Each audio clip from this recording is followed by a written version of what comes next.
يا قدسنا المحبوب عذرا إننا تهنا على درب الخلاف كما ترى، وقفت سدود الخائنين أمامنا، فاعذر فإن الشهم من قد أعذرا.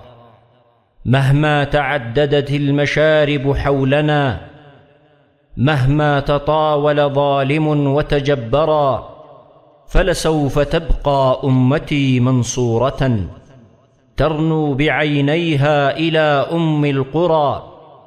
أولم يبشرها الرسول بأنها ستظل أقوى في الوجود وأقدرا؟ ستظل طائفة على إيمانها منصورة تبني الكيان الأكبرا. يا أمة الإسلام وجهك لم يزل بالرغم من هول الشدائد مسفرا.